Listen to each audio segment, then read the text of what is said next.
సముద్రం ఒకరి కాళ్ల దగ్గర నుంచి కూర్చుని మురగదన్నారు పవన్ కళ్యాణ్. పర్వతం ఎవరికి తల వంచదంటూ డైలాగులు చెప్పారు. అజెండా లేని జెండా అని కౌంటర్ ఇచ్చారు మంత్రి వేణు. సముద్రం ఒకటి కాళ్ల దగ్గర కూర్చొని మురగదు, తుఫాను గొంతు చిత్తం అనడం ఎరగదు, పర్వతం ఎవరికి వంగి సలాం చెయ్యదు.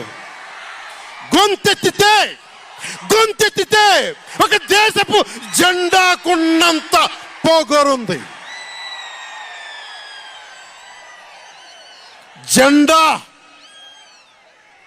జెండా సభ ఎందుకు పెట్టాను?